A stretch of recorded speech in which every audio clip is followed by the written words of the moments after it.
The shiur was titled Binyan Hefsek Acharei Nitilat Yadayim L'Seuda, regarding the topic of interrupting after washing your hands for a meal. Now this is the copy and paste from a source sheet that I made when I was teaching in Yeshivat Olaita in Israel at the time.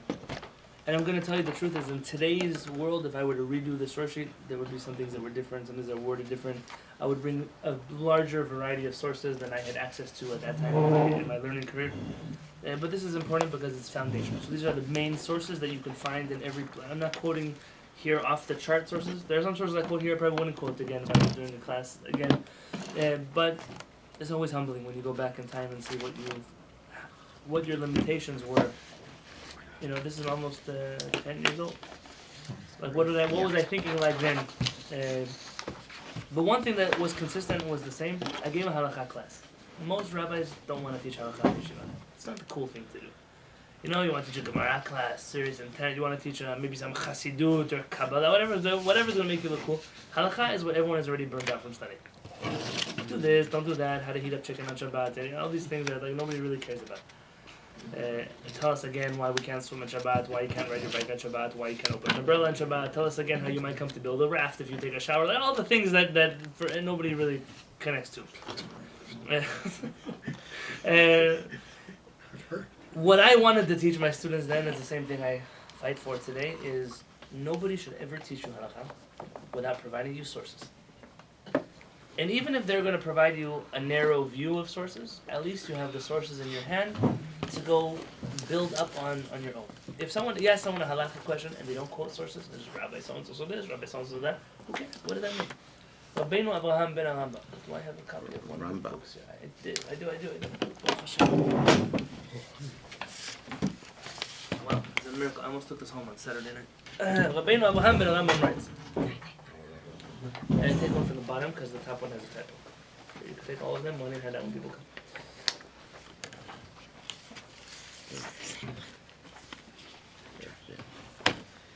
Rabbeinu Avraham ben Arambam writes in his introduction to the Agadah of Chazal. This letter was considered so blasphemous by the rabbis of Ashkenaz that some people claimed it was a forgery because it couldn't be that the son of the Rambam will write such a heretical letter. Okay, if you know the Rambam, you know his son, you know that these letters are not hard for them to write. That you should know. Ki ata chayav ladat, that you must certainly know. Know that you must certainly know. This means you really have to know this. Ki mi shirtzeh lehamid da'at yidua. Anybody that wants to establish an opinion, I mean, you won't need to accept this opinion. V'lisad pnei omra, and they want you to show favoritism because of the person who said it. ולקבל דעתו בלי עיון והבנה לעניין אותו דעת כי באמת אתה אם לא, and they're demanding from you to accept this opinion because of who said it, but not to analyze the reason for why it was said or the sources that made the author say it. שזה מן הדעות הרעות. This is one of the most evil character traits. To ask people to accept wisdom from other people just because of the name or the reputation of the author. V'hu ne'esar miderech haTorah. It's forbidden from the ways of the Torah to demand that people accept something because someone important said it. V'gam miderech hasechel. It's also a crime against your mind. It's forbidden in the ways of logic to simply accept things without analyzing the logic behind them.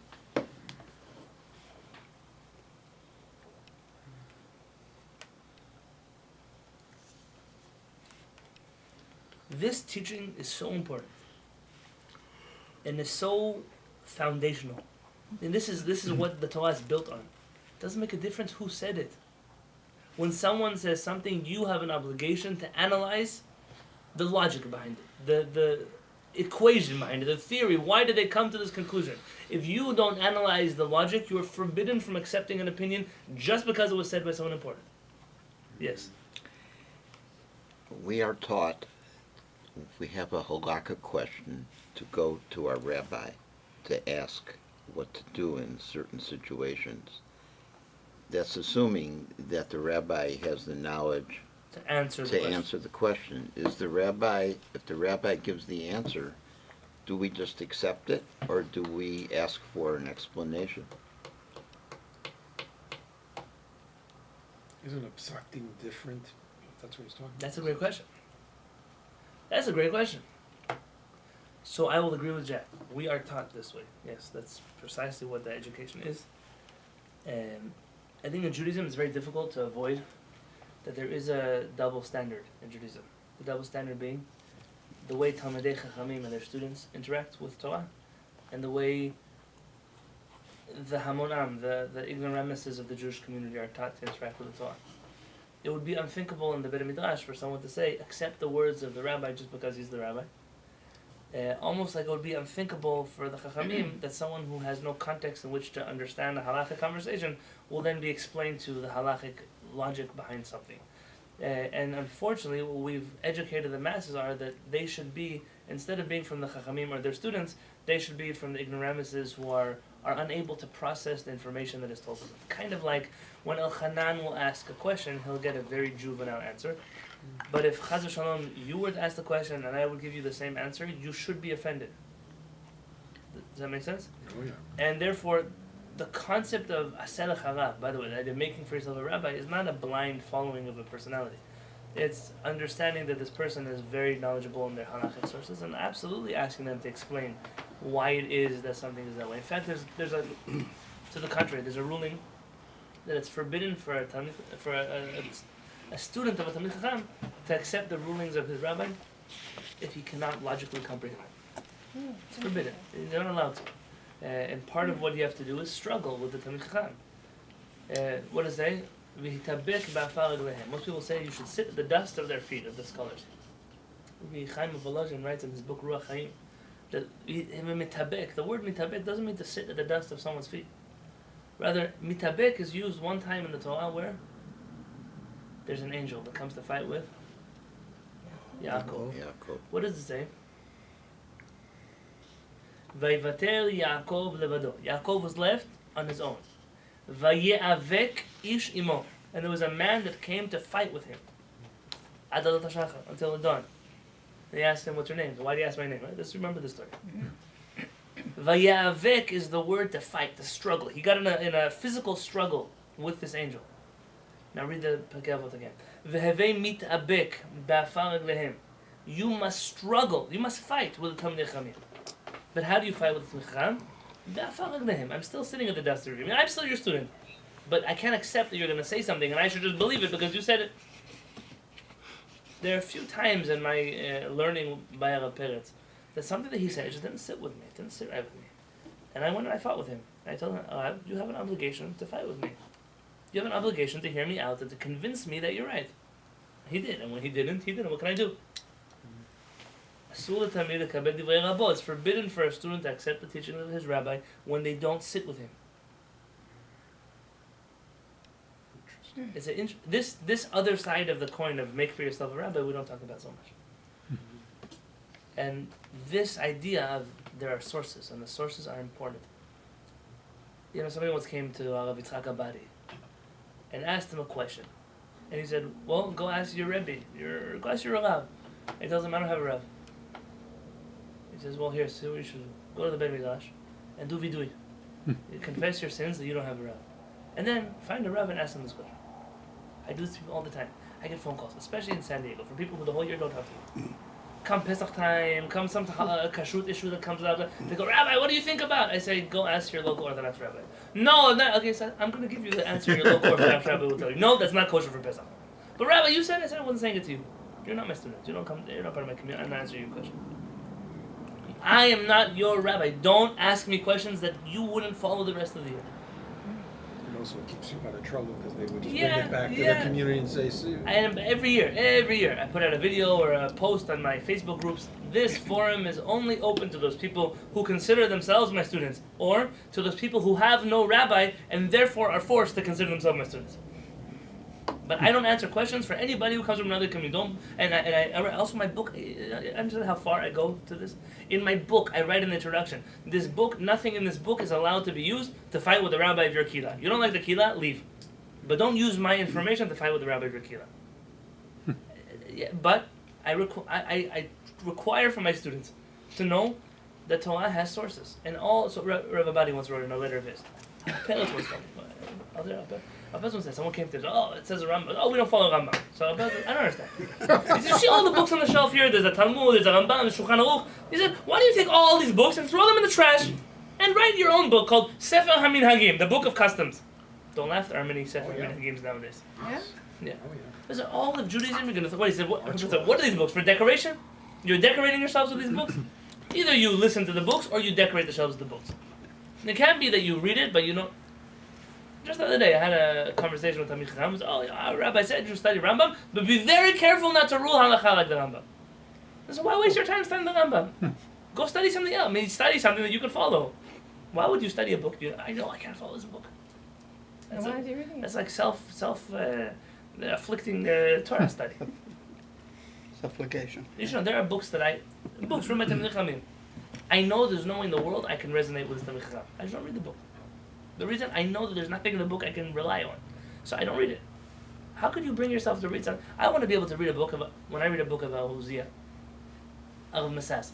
I know that I may not rule this way in every case, but I would only read the book of a Talmid Chacham knowing that in one case I will rely on this person. When push comes to shove and I need this is the head. I trust this Chacham. I don't know where they draw there's a thing in the Jewish world today. People are reading all kinds of books of rabbis they've discovered, and there were always rabbis that are on the strange. They were on the were they really shomei Torah mitzvot? Were they not? Were they philosophers that really believed in Hashem? If you understand anything about Jewish philosophy, you know who I'm talking about. A few rabbis like that. I say, why bother studying Torah from this person? What's the point? Was this rabbi really a predator, or was he not? Why do you have to waste your time with some books? There are Talmidei Chachamim you could really read. So here, I brought you some sources. Is anyone else missing a source sheet? Okay, if anybody needs, they're right here. Let's look at source number 1. I didn't have a chance to number them because again, this is an old Which source. book of Rabbi Yonatan Halevy? This is actually a book called Milchamot Hashem. It seems to be. Oh, yeah, I it's have the the word. English Yeah, you have it in English. I think Fred Rosner or something like That's that a translated flames it. on the Exactly. cover. And then in the back they added all kinds of letters that are not previously printed. The rabbi who did this was a famous Ashkenazi Chacham called Rabbi Reuven Margolios. He when you get his hand on his books, brilliant. He was like a real researcher. Yes. So, if your rabbi, your teacher told you something, it does not resonate with you. So you're asking for the sources, Yes. and he shows you sources, and sources does not resonate with you. Where do you stop? How far you can go to prove that it's or disprove? Here I thought we were going to start. This question is important. So I'll tell you, in the context of our Beit HaMikdash, there are certain things that doesn't make a difference what you like or don't like. They must be accepted in order to. There must be a basic premise of. A famous philosopher wrote about this. That really there's nothing you could prove because anything that you prove, you have to rely on a basic. You have to believe in something in order to prove something, and it's this. You know what philosophers like to do? They sit there all day thinking about things that don't have any grounding in reality. There was a philosopher like this. We're assuming that a person believes in HaKadosh Baruch Hu, and that HaKadosh Baruch Hu gave the Torah that we have on Mount Sinai, and that the teachings of the Torah on Mount Sinai are best explained by the Chachamim who wrote the Mishnah and the Talmud. In the words of the Rambam, until the sealing of the Talmud, every Jew must accept everything that's written until then. Everything afterwards is already not an obligation for you to accept. So, for example, my demand that people will adhere to Maran, the Shulchan Aruch, it's my demand. But if you are an Ashkenazi Jew or a Yemenite Jew who follows the Rambam or whatever else you are, you don't have to agree with my demand that people should follow Maran. But the Gemara, there's no group that can come in the Jewish community. We reject the teachings of the Torah Shabbat Peh, the oral Torah. And so I guess that's how far back you go. The rabbi has an obligation to align his teachings with the text that we all must accept until the sealing of the Talmud. After that, it's already open game. Does that make sense? Makes sense. Okay. Rabbi Reuven Margolios. I don't know how you spell that, with an O or an A. In Hebrew, it's Margaliot, but that one, the Wars of Hashem. That's what it's called. The Wars of the Lord. Maybe they have it. They have it in English. Okay. So in this class, we'll try to understand whether or not one is allowed to speak after washing for bread. We will follow the entire halachic process, analyzing each step in depth. Please follow each step of this process on the chart. You don't have the chart in front of you. Marlene has it inside of her book. I saw it yesterday. I have. Yeah, you see this? Normally I would make my students who study halakha use this chart and follow the whole way through where are we up to on the chart, but it doesn't make a difference for today. We're starting, the origin of washing your hands is rabbinic. Yeah, so you're not going to find any sources before our rabbis about washing your hands. That's why the first source is on the right column that says Mikol Talmud Bavli, the Babylonian Talmud. This is found on page 42a of the Babylonian Talmud. So if you want to go to Sefaria, most of these sources you can find on Sefaria. Like I said, I specifically chose not to use exotic sources so people can find these sources, and when you do have a discussion with somebody about why you're talking after you wash your hands, you can show them these in your own library. Damar Rabbi Chia bar Ashi. Rabbi Chia bar Ashi said, you see where I am? Amar Rav, in the name of Rav, Shalosh tchifot hen. There are three things that must happen immediately, one after the next. Techef l'smicha shchita. You see, I mixed those two up yesterday. I read them out of order. I got all of them, but out of order. Techef l'smicha shchita. When you lean on the animal before you slaughter it in the Beit HaMikdash, you immediately have to do shchita. So techef. Techef means immediately afterwards. Immediately after smicha, leaning, is shchita, is slaughtering. Techef ligula, tefillah. Immediately after the blessing of Baruch Atah Hashem Ga'al Yisrael, you immediately have to do the Amidah. Yeah. Now again, almost everything we said last night, but we're analyzing today's text. Immediately after saying the blessing of Ga'al Yisrael, of the redemption, you immediately have to start the Amidah, the silent prayer. And in bold, that's important for us, Techef l'ntilat yadayim beracha. Immediately after washing your hands, you have to make a blessing. Remember that in this point in Jewish history in the Talmud, nobody is making blessings of netilat yadayim after they wash their hands. So it cannot mean that right after you wash your hands, you make the blessing of washing your hands, because nobody was doing that then. That custom develops only later in Jewish history. So immediately after washing your hands, you must make a blessing. And I wrote, based on your own logic or assumption, what is the Gemara referring to when it states that techef netilat yadayim beracha? So we mentioned then, last night, that our automatic thought is perhaps, hey, this is talking about washing your hands for bread. And right after you wash your hands for bread, you can't make any noise until you make hamotzi lechem min haaretz. That's probably what most of us will think about, because we have this practice that we don't talk after we wash our hands for bread. So when we read the Talmud, we read it like Jews that are practicing Judaism of today, which is not to talk after you wash your hands. Let's look at the two commentaries on the Talmud, Rashi on one side and Tosafot on the other side. So you see Rashi? L'ntilat yadayim. What does ntilat yadayim? Says Rashi, Ntilat yadayim demayim acharonim. I should have numbered these sources, but I didn't have a chance to. Where it says Rashi, immediately after mayim acharonim, the waters you wash before you do Bet Hei Mem Zayin, Birkat HaMazon. Yeah? Velo yochal klum ad shivarech lemezono. And you can't eat anything until you finish doing Birkat HaMazon. So, at the point you wash your hands, says Rashi, you cannot interrupt. What is the example that Rashi uses of interrupting? What's the interruption between washing and Birkat HaMazon? I remember last night you said could be seen at the table longer than it take to. Right, we read it from the Ramah. What did Rashi say? Lo yochal klum. You're not allowed to eat anything ad shivarech lemezono until you say Birkat HaMazon. What's the definition of interruption? Eating something. Eating. You're going to notice the idea of talking is not found anywhere here in these sources. Okay? So even if you wanted to argue that talking is an interruption, you're going to have a hard time finding early sources that are using that term. An action is an interruption. Talking. Tosafot. Who wrote the Tosafot? That was French like rabbis. the sons and stuff for Very Rashi. Some of them are grandsons of grandsons. Rashi. It's a bunch of French and German rabbis. There's no one author of Tosafot. Tosafot, right? Techef l'ntilat yadayim beracha. Immediately after hand washing, you make a blessing. V'hilkach. Therefore, kevan shnatal yadav b'charona. Once you've washed your hands at the end, lachar suda, after the meal, asur lechol. It's forbidden to eat. Ad shivarech, until you say Birkat HaMazon. V'hu adin, and that's the same halacha. Imamar havlan v'nivrich. Once the chazan, once the leader of the meal says havlan v'nivrich, or in Ashkenazi you would say Rabotai nevarech.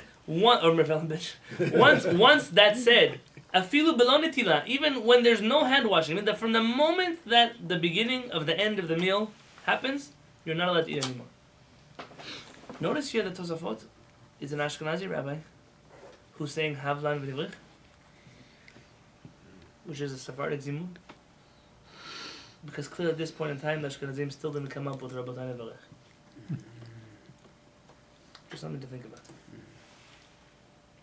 One day, we'll sit down and learn the Siddur and where everything comes from and how things were worded and put into play, and it'll surprise you very much. What? I'm not sure what you said about. When Ashkenazim do a zimun today, they say Rabbotai Nevarech, Yeah. or Sfaradim say Havlan v'Divrich Makar L'Akdisha. That's Aramaic. That's also quoted in the Talmud. So Tosafot, when he talks about the zimun, he says Havlan v'Divrich. He doesn't say Rabbotai Nevarech, meaning even though he's a German French rabbi, at that point in time they're still using the original Talmudic Birkat Hamazon, which is that, Okay, thanks. of course. So basically, both Rashi and Tosafot. How do Rashi and Tosafot understand the Gemara? Which water are we talking about? Which hand washing? Not the hand washing on bread, rather it's the hand washing at the end of the meal. Maim acharonim. And what is the blessing that you cannot interrupt between hand washing and the blessing? What is the blessing? Birkat Hamazon, the blessing after meals. And what is the example of making an interruption?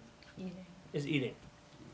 Once you wash your hands, you can't eat anymore. So the people who wash their hands, they start picking up all the crumbs off the table from the challah, and they're eating. I see these people, the little sesame seeds. Those are. But there's a different status from the washing before to the washing after. Like you said, many Jews don't even do one.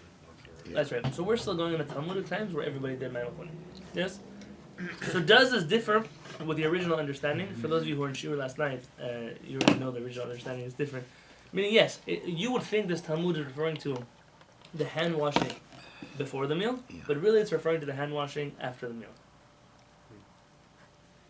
And some of the times when we're worried about the self-esteem.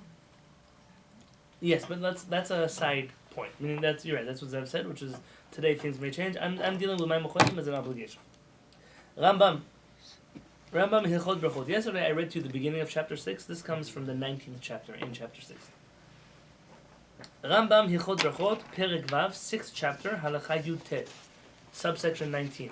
So if you want to find this Rambam, you go to Sefaria. You click Halacha, you click Rambam, or Mishnah Torah, whatever is written there. Then you would click the laws of Brachot, chapter 6, subsection 19, you'll find it. 6:19, chapter 6, verse 19. V'chol hanotel yadav b'charona, and everybody who washes his hands at the end of the meal. Minagev, he has to dry his hands. When's the last time, aside from here, they passed around a towel for you to dry your hands after a while? Never That seen people think that you're supposed to like keep rubbing your hands till they dry. Nobody's even handing out a towel. Ask somebody, when you pour a little bit of water on your hands, and then you rub it into your hands, you didn't actually wash your hands. What you did is you got all the dirt in your hands wet, and then you rubbed it into the rest of your hands.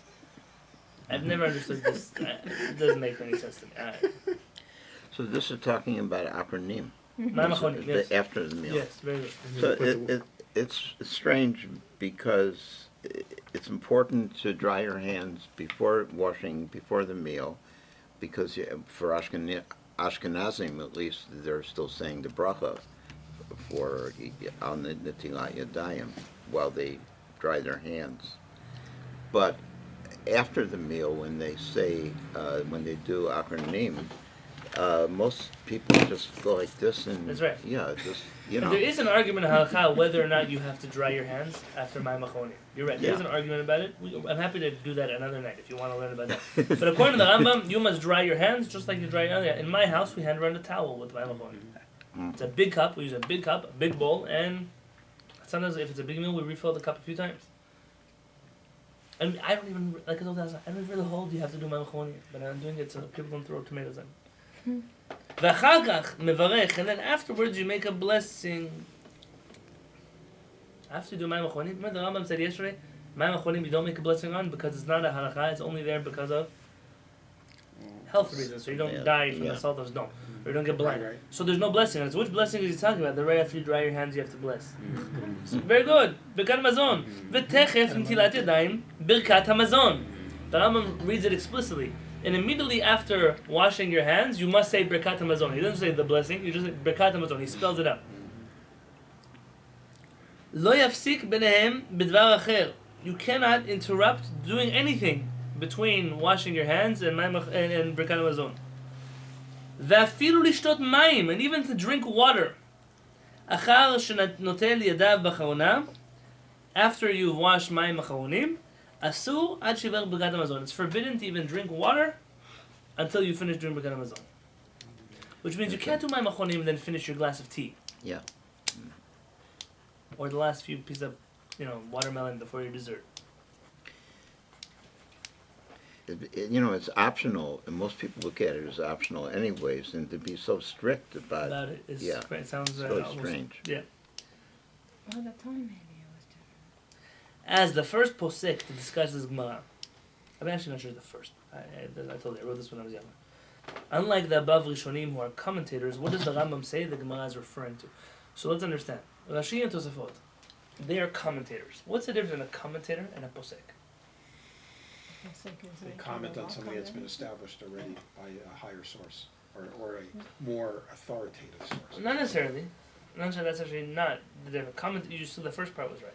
A posek is making a decision about the law, and a commentator is commenting on different people. We don't rule halakha like Rashi. Rashi is a commentator. By the way, there are some times where Rashi or the other commentators will interpret the Gemara incorrectly, on purpose. What I'm trying to... They'll comment on it as a commentary, knowing that commentary is not the halachic definition of what they're commenting on. Because you need to understand it as a text. They're there to help you understand the text. If you want to understand this text, the halakha, you have to read it differently. But many people make a mistake when they read through Torah, or they read through the Talmud, and they're reading the commentaries. They think those commentaries are halachic commentaries. They are not. They're commentaries. Yeah. And it's very... People don't realize the difference. They're poskim, they're mefarshim. They're not the same. Yeah. They're not the same thing.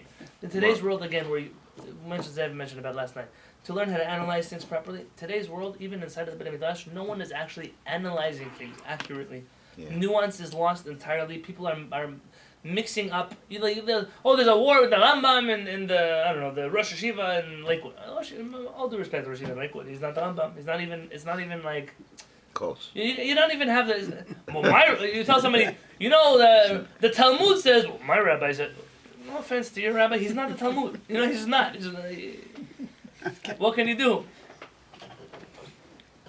So the Rambam is the first posek that we're dealing with, who rules that don't interrupt between washing and blessing. Does he agree with Rashi Tosafot or he disagrees? He expands on it.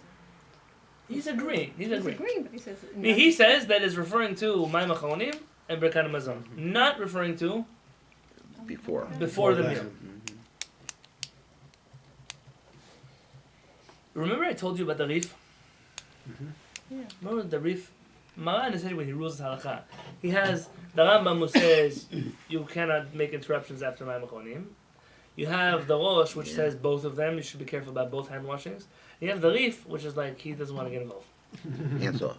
Let's read. Do you know what the Rif does? The Rif is Rabbi Yitzchak Alfasi. He makes a abridged version of the Talmud. He takes out all the stories, all the back and forth, all the discussion, and just quotes the final conclusions of the Talmud in every topic. People use the Rif a lot when they finish studying the tractate of Talmud and they want to review it quickly. They review it with the Rif.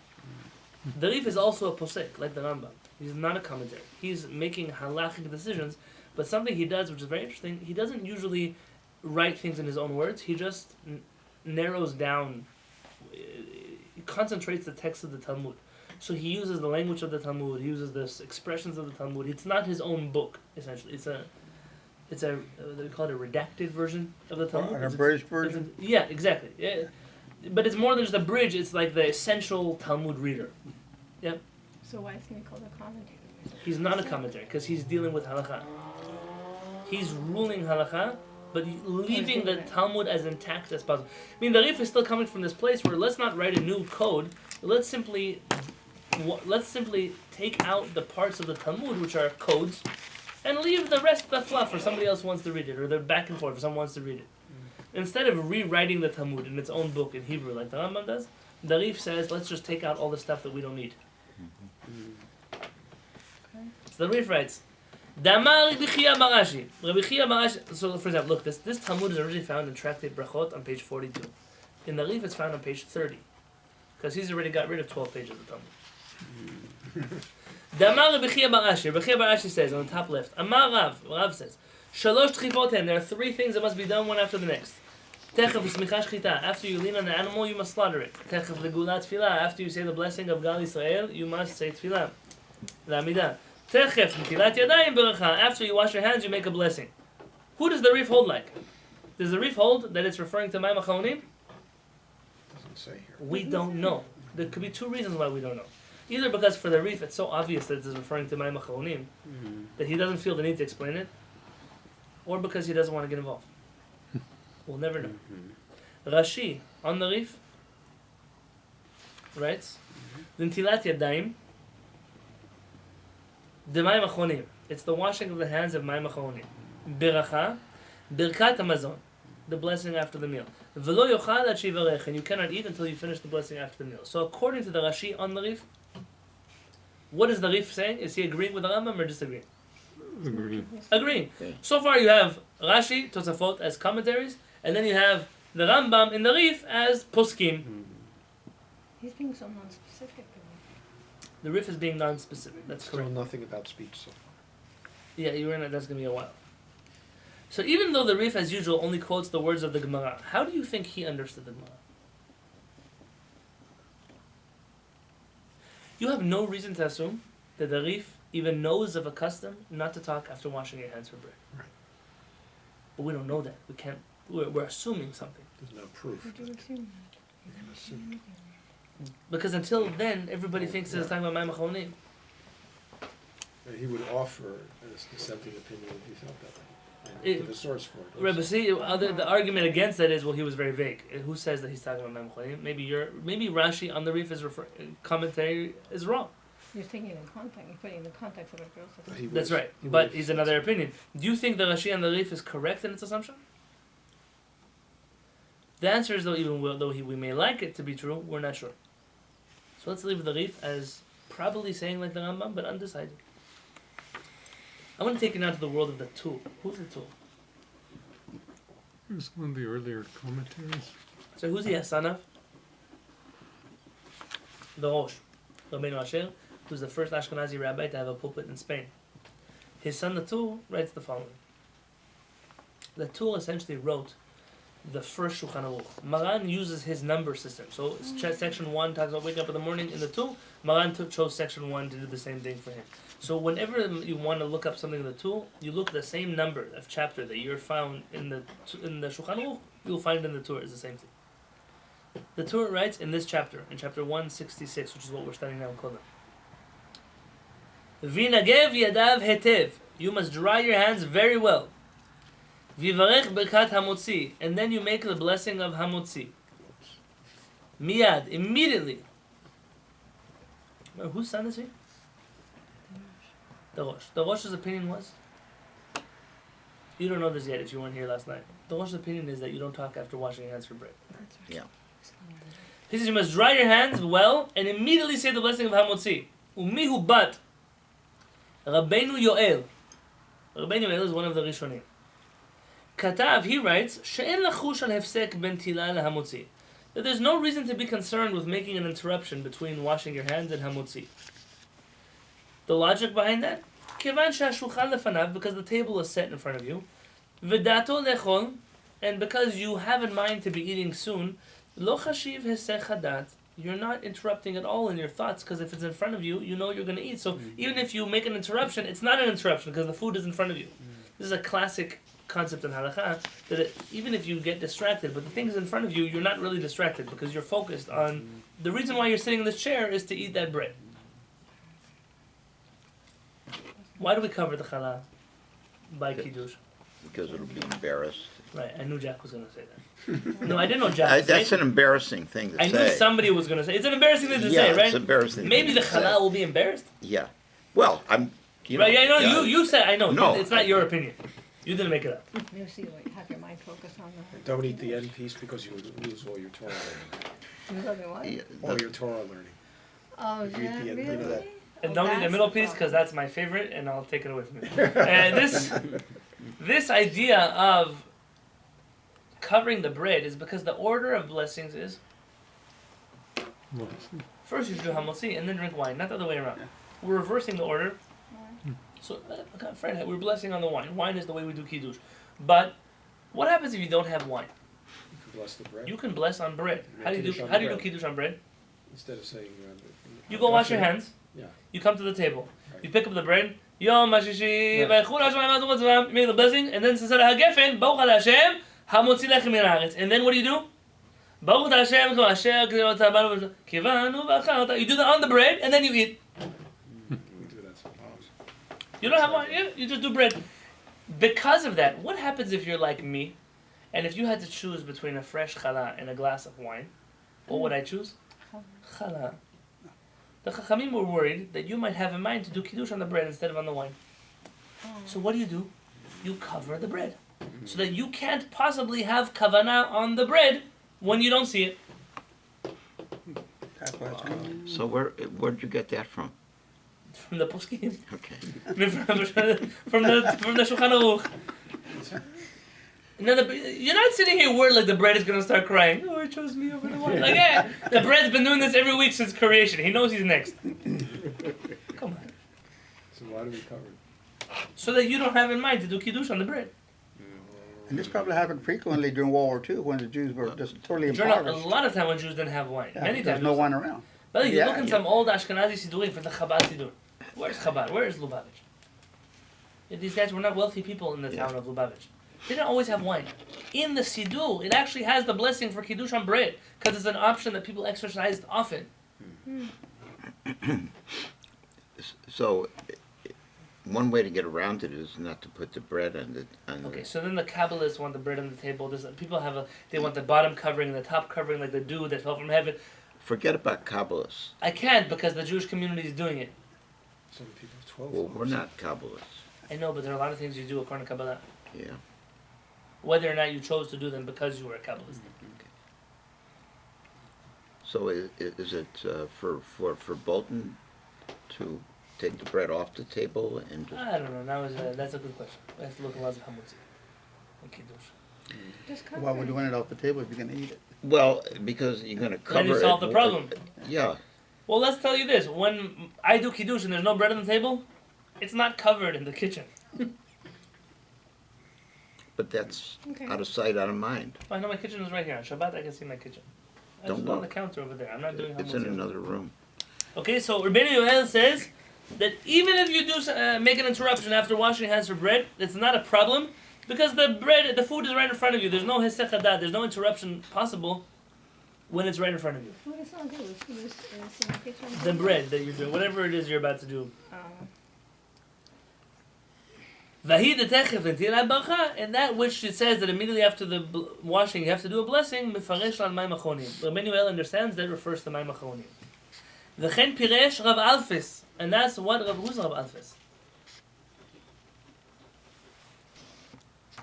What's Rabbi Yitzchak Alfasi's last name? He's called the Rif, but the Alfis, Rabbi Alfis is the Rif. V'chen piresh Rav Alfis v'Rambam Zal. Both the Rif and the Rambam hold that this text of the Gemara is referring to Mayim Acharonim and not washing for bread. So how does the Tur understand the Rif? He doesn't see the Rif as vague at all. He understands the Rif is holding, like the Rambam, that the thing that you're not allowed to interrupt after washing is referring to Mayim Acharonim and Birkat HaMazon. The tour. Yeah, that's what the Tur is The saying. tour agrees with the Rosh. It says you No, have. the Tur is the son of the Rosh. He's bringing you opinions now. He's telling you shouldn't interrupt between washing your hands and Hamusi. And he says, though Rabbeinu El disagrees with that, as well as the Rif and the Rambam. So how does he hold the tour? Well, the Torah is a conversation. The Torah is not necessarily. He's telling you now opinions. The Aleph. Who's Aleph? The Adoni Avi, my master, my father. Harosh Zal.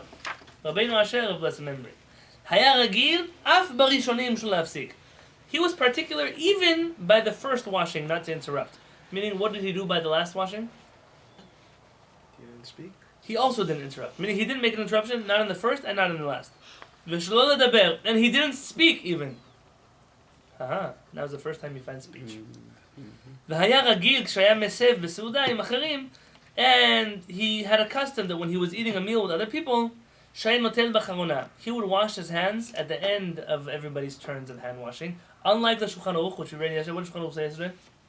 Who washes first? He does. The first one, the Balabai, the greater one in the house. Yeah.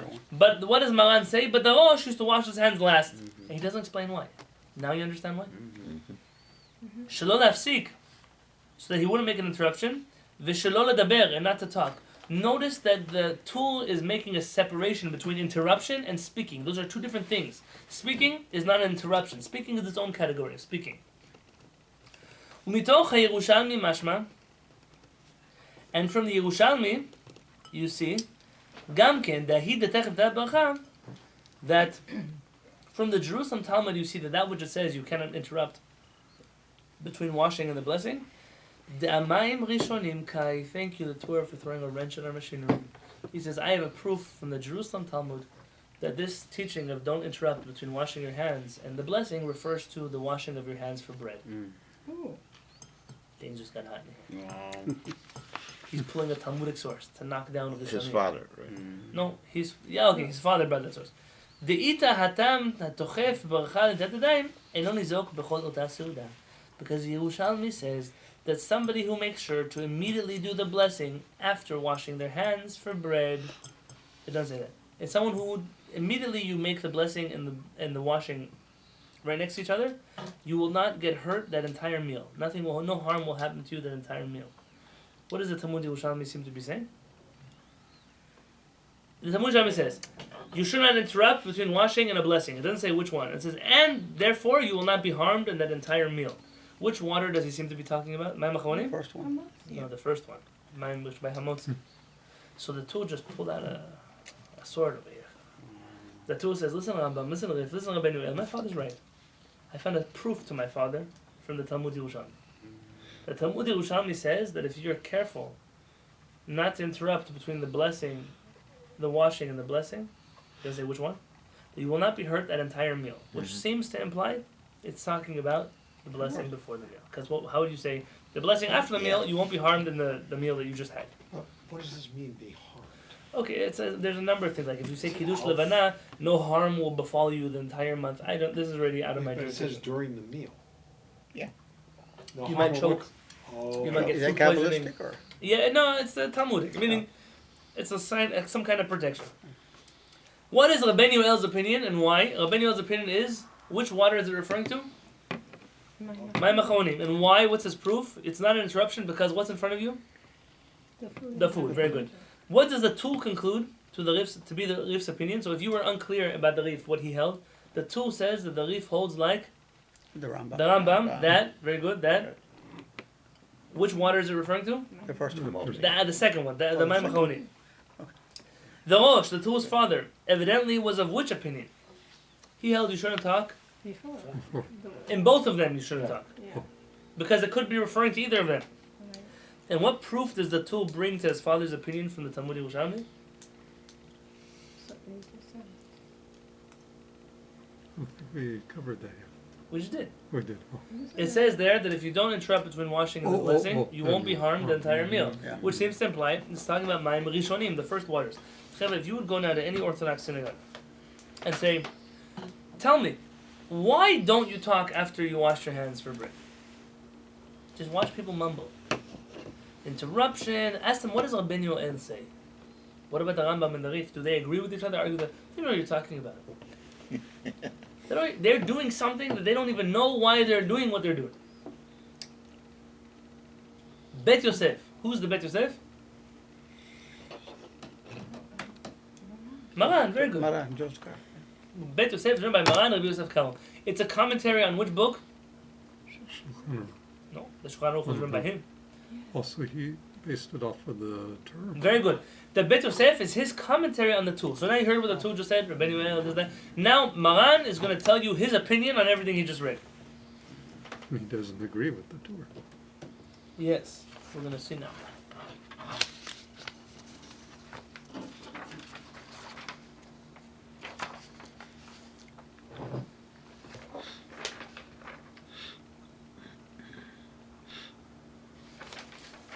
Maran writes, Vivarech bekat hamotzi miyad. You should say bekat hamotzi immediately. That's what the Tur wrote. I mean, you shouldn't interrupt between washing and bekat hamotzi. Says Maran, this is Maran here. Mishum de mashmale, because it is applied to him, dehad amrinan beperek ketzad mevachim, that which we said in the first source from Talmud Brachot, 42a, techef nitilat yadayim beracha, that immediately after washing you have to make the blessing, bintilash lifnei hasuda ka'amal. The Tur seems to understand that this is referring to the first waters, not the last waters. Aval Rabbeinu Yoel, but Rabbeinu Yoel, Mifaresh, he explains, top of page 2. Lei b'mayim acharonim. Rabbeinu Yoel says, no, that piece of Talmud is not referring to mayim rishonim, to the beginning waters, but rather mayim acharonim, the end waters. We know this already. De'ilu b'rishonim, not tzarich litchof na'devacha. By the first waters, you have no need to make these two things right next to each other, washing and blessing. V'chein katvu haghot maimoniyot, and that's what the haghot maimoniyot write, b'perek vav michot brachot. In the 6th chapter of the laws of blessings of the Rambam, b'shem Rabbeinu Simcha, in the name of Rabbeinu Simcha, another Rishon, meaning Rabbeinu El, the Rif, the Rambam, Rabbeinu Simcha, Rashi, Tosafot, all of them say, you're allowed to do whatever you want after Mayim Rishonim. It's only Mayim Acharonim that's a problem. V'gam HaRambam katav sham, and even the Rambam writes there, the techef and tilat yadayim shachar suda bekat hamazon, that immediately after washing your hands at the end of the meal, you cannot interrupt until you do bekat hamazon. U'ma shekatav Rabbeinu, and that which our rabbi, our master, taught us. Who is our master? Who's Maran speaking about? Who is he writing a commentary on? Both? The two. Look at Maran's humility. Maran is writing a commentary on the two, and he calls him Rabbeinu, our rabbi. People can't even do that today when they disagree with somebody. He could still be our rabbi, even though we don't agree with him. What happened to the respect between people? Very good point. He always considered, Maran doesn't even call him Rabbeinu. This is called our rabbi. U'ma shekatav Rabbeinu sheken piresh harif, and that which Rabbeinu writes, that the Rif also holds that it's tongue of Mayim Acharonim. Listen what Maran writes. Eni yodea mehechan lamad ken. I have no idea where the Tur got this information from. That the Rif agrees with the Rambam. Sharei Harif lo katav bazeh ela divrei haGemara. The Rif only wrote the exact words the Gemara said. He didn't explain. V'chol ma she'efshar lefaresh b'shon haGemara, then anything that you can read into the Gemara itself, yesh lefaresh b'shon harif gamken. You can also read into the Rif. Meaning, says Maran, I would love that the Rif agrees with the Rambam, but it's not evident that the Rif agrees with the Rambam. And the Rif only quotes the Talmud. And just like some of the Chachamim could read the Talmud one way and some could read the Talmud the other way, you have to agree that the Rif can be read in two different ways. And therefore, I don't understand where the Tur became so clear to him that the Rif holds that this is referring only to Mayim Acharonim. The more you read Maran, the more you understand. How do you learn halakha with that? It's a puzzling thing to me. I think in general, this approach of reading books and not believing in them is because people, before they study halakha, they always study Bet Yosef and they study Maran, Shulchan Aruch, and they're taught from a young age you can't follow these rabbis. And then they end up, by the time you read a halakha that's true, you know, don't follow it. That's what they taught you. It's like the way people grow up. We don't paskin like the Gemara. I don't know what that means. Everyone says that. What does it mean? Well, of course we rule like the Gemara. They never say who they paskin by. Okay, there are many opinions of the Gemara. But when you train a person from a young age, we don't follow what it says in the Gemara. So what's the point of studying this book? Or the Rambam. That's what everybody says. We don't follow the Rambam, we just read him. It's a strange thing. It's a strange education. Umasha katav, and that which the Tur writes, Demitoch HaYerushalmi, that he has a proof from the words of the Yerushalmi, that it's referring to the first waters. That it's written there, that one who doesn't interrupt between the blessing and the hand washing is not harmed with an entire meal. If it was referring to Mayim Acharonim, what does it help you that you will be protected during the meal? You've already finished your meal. That's what the Hagot Maimonot writes there. And therefore it's proper to do this. To be careful, not to talk, or not to interrupt after Mayim Rishonim also. This is what Maran writes in the Bet Yosef. What is the Bet Yosef struggle with the Torah's explanation of the Rif? We elaborate on that. What does he view the strict meaning of the halakha to be? And yet, what does he actually say one should do? What does Maran view the strict halakha to be? Can you talk? Can you interrupt after the first waters? No. Yes. Oh, yes. And what is he suggesting though you should do? You shouldn't. You shouldn't do it. Yes? Why? Because he views that proof from the Yerushalmi, compelling. It's compelling. Now here is something that I normally don't do. I don't normally quote from the Yalkut Yosef. I won't put it on camera more. But this is Rabbi Yosef's son. It's the brother of the author of the book we have here. He's the current Sephardic chief rabbi of Israel. And at that time that I made these source sheets, almost 10 years ago, this was the clearest source that explained what I needed explained. I couldn't find this sentence anywhere else. I'm sure today already if I would look, I couldn't. The Yalkut Yosef is coming to answer the apparent proof from the Yerushalmi. Meaning Yalkut Yosef is coming out to protect the Rambam and Rabbeinu Simcha and Rabbeinu Yoel and all of those poskim and the Rashi and Tosafot from this proof the Torah brings from the Yerushalmi.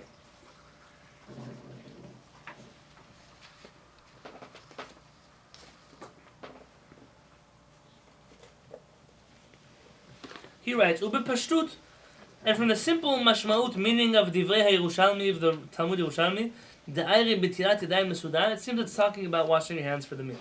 The Ayri B'tirat Shel Mayim Acharonim, because if it's talking about washing your hands for Mayim Acharonim, May Ha'en HaSatan Mekatreg B'ota Suda, the Satan will not harm you in that whole meal. What does that mean? You already finished your meal, so how do you not get hurt during the meal for something you haven't yet done? So it cannot be talking about Mayim Acharonim, it's talking about Mayim Rishonim. That's what the Torah's proof from the Talmud Yerushalmi is. Then he writes, Ela diyesh lomar, what you must say, Demai de kamar in a Satan mekatreg kol hadat sudam, that the Satan will not speak bad of you that entire meal, ayre el ha'avar, it's talking about the past. Shelo yinazek ma'machalim shachal, meaning, we can also interpret the Yerushalmi, saying, no, what do you mean? That which it says you will not be harmed from that meal if you don't talk between Mayim Acharonim and Bekan Hamazon is true. Meaning, the effects of food last after you finish your meal. Then we're saying, you won't get hurt from anything that you ate during the meal. Why are you so convinced, says the Yalkut Yosef, that this has to be talking about the first waters? And I read here in parentheses, and look over there for all his proofs. He brings a significant amount of proofs that this is correct. So what is Yalkut Yosef saying? He's saying, dear Rabbeinu Hatul, don't be so convinced that this is referring about Mayim Rishonim. There's a way to read this, and he brings sources. There's a way to read this that it's referring to Mayim Acharonim as well. Hari the Rambam knew this Yerushalmi also. Rabbeinu Simcha, Rabbeinu El, they knew this Yerushalmi also. Rashi and Tosafot knew this Yerushalmi also, and they didn't seem to be bothered by it. So meaning there must be a way that those Chachamim read this, and that's what his proof is. See, it's hard to be a posek. It's hard to learn halakha. You have to know how to think, not just think straight and to hold a lot of information, how to decide between opinions. Everything sounds compelling. A little bit of bravery, a little bit of sometimes boldness, and no fear. Can't be a posek who's afraid. You see, these are very basic sources.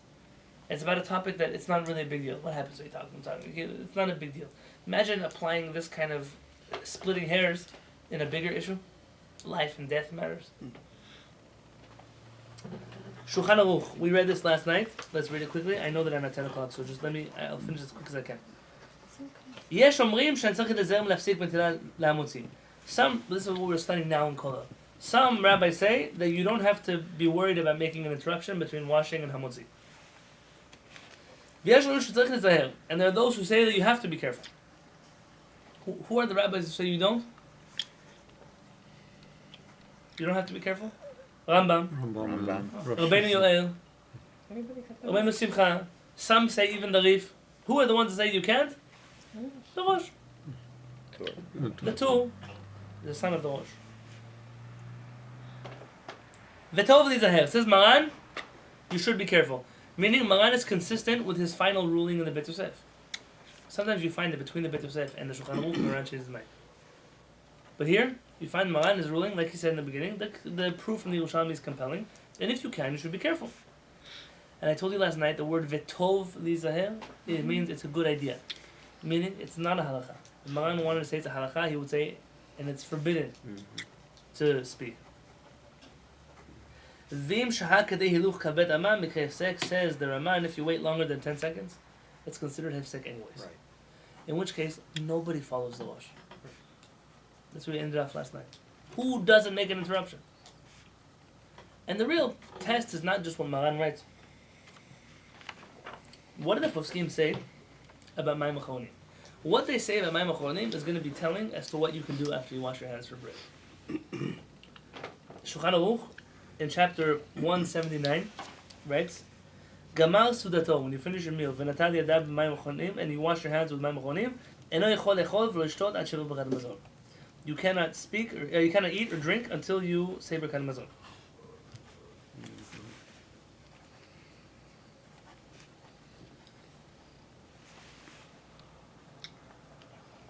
Okay, from the above two halachot in the Shulchan Aruch, what does his halachic opinion seem to be in this regard? Meaning, when Maran says you cannot speak after you do Mayim Achonim, that's not what he says by Mayim Rishonim. He says you should not speak.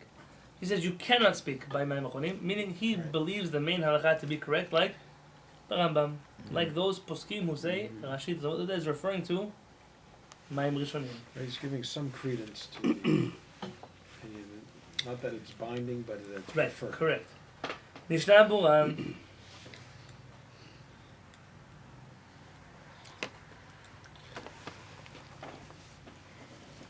Mishnah Bura is something fascinating. I don't have time really for it today, but we'll do it.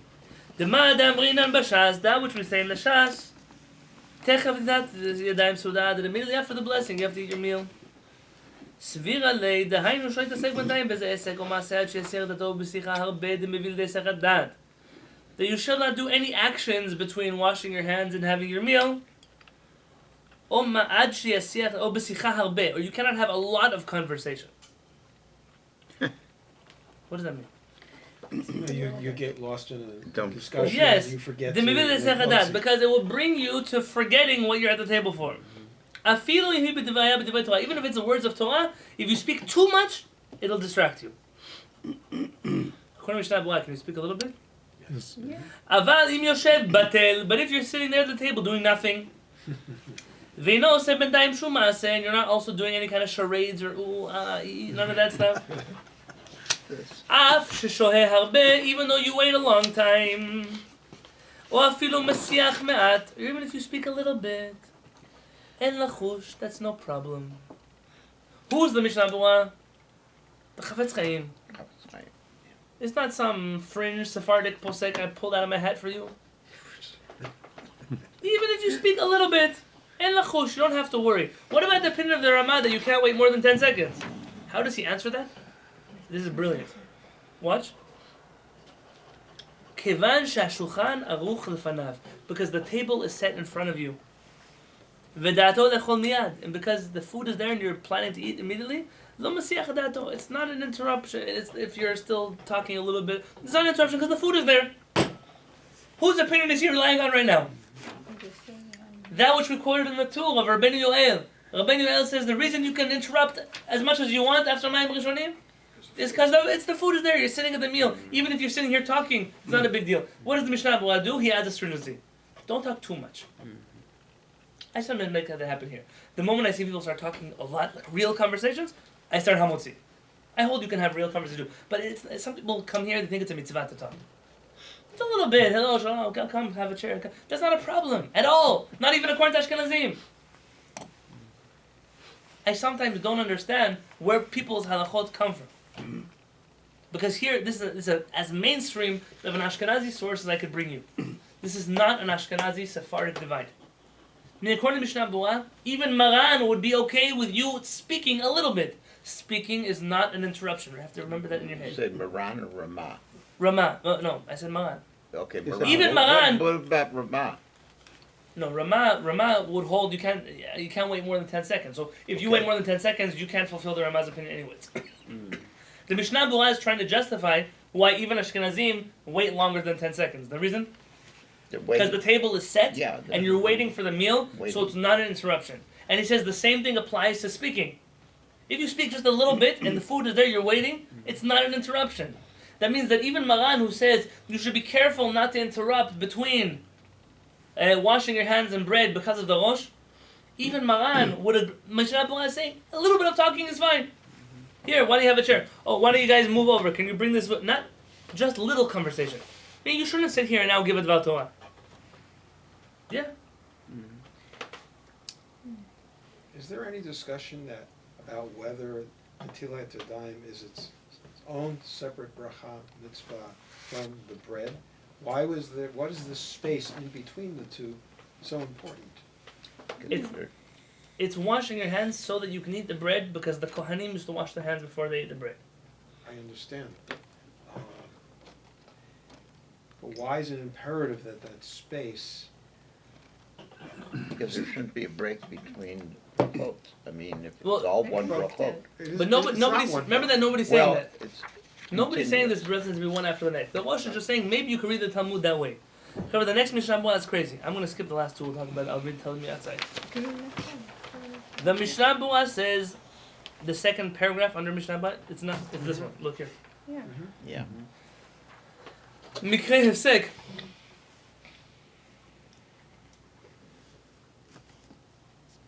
He says the Ramah says that even waiting 10 seconds is a hefsek.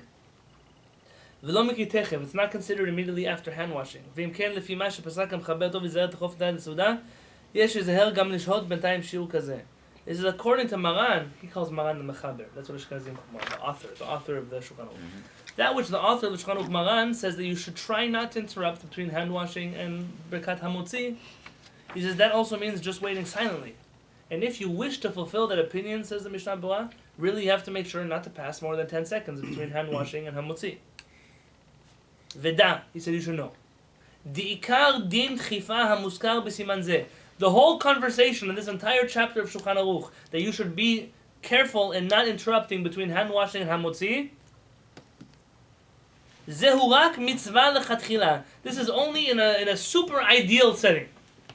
Aval b'di'avad, but after the fact, afilu shahar harbe, even if you wait a long time, or hifsik b'ntayim, or you really interrupted in between, en sarich lachzor v'litol yadav. You do not have to go back and wash your hands. So long as you haven't forgotten to the point where you got your hands dirty again. If your hands didn't get dirty again, says the Mishnah Berurah, even if you sat there and you spoke for an hour, if you did all kinds of work, you moved tables and chairs, and your hands are clean, there's no need to go back and wash your hands. Meaning, you will not find a posek who will tell you that when you speak after you wash your hands, or you interrupt after you wash your hands, that you have to go back and wash your hands. Do people actually do that? Of course, Yeah, all the time. They do. Yes. All the time. They do. I've seen it many times. And then So they go like, whoops, and then Yeah, Back to that's back to the exactly sink. what happens. I'm reading this to you out loud because outside of the page, both the Mishnah Berurah and the Chayei, because we're going to do them in a few weeks in the Shulchan Aruch itself. We're going to get to that chapter of B'ezrat Hashem. Both the Mishnah Berurah and the Chayei say that it's forbidden to talk after you do Mayim Achronim. And if you talk or you interrupt or you do whatever after Mayim Achronim, you have to go back and wash your hands again. What I wish to show you is both the Mishnah Berurah and the Chayei, which are the two mainstream Ashkenazi poskim, aside from the Aruch HaShulchan, before the Jews leave Europe to the United States or to Israel, both of them treat Mayim Achronim as so strict that if you interrupt after you do Mayim Achronim, you must go back and wash your hands again, like the Rambam said, which we read last night. But nobody says that if you interrupt after you wash your hands for Hamutzi, that you have to go back and wash your hands. And at this point in the shiur, where I'm ending, I'm asking you this question. How could the state of affairs in the Jewish community be so mirror opposite of what it says, not just in Shulchan Aruch, not just in the Rambam, also in the Tur, also in the Rosh, also in Mishnah Berurah and Chayei? How could it be that everybody thinks, I'm telling you, also rabbis, that after you make an interruption when you wash your hands, you have to go back and wash again? But Mayim Achronim, you can do whatever you want after Mayim Achronim. You can even not do it. You can even skip Mayim Achronim. Yeah. I mean, how did we even get to that place if it's not absolute ignorance of halakha? This is not a halakha that happens like once a year. Today someone asked me a question about Canaanite slaves when they're freed, what their halakha is. So you know, it's been a really long time since I looked at the laws of Canaanite slaves. You know, I don't know. But the laws of Netilat Yadayim, you wash your hands for bread maybe even every day. Some people twice a day, some people once a week. So this happens all the time.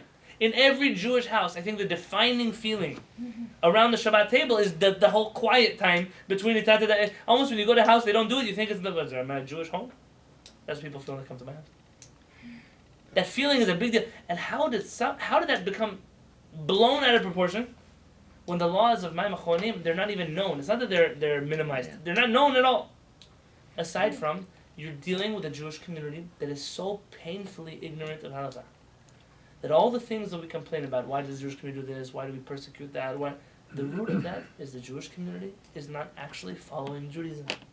And it may hurt to hear that, and you may be talking about a lot of people that you love and that you care about and that you're close to, and I'm not from slandering people, but you should not be afraid that you're another Jew in another generation of Jewish history that is knowing how to learn things on their own, that is fighting a fight of there's Judaism and there's what the Jewish street does. We've been fighting this war since Avraham Avinu stood on the other side of the world. It's not a new thing for us.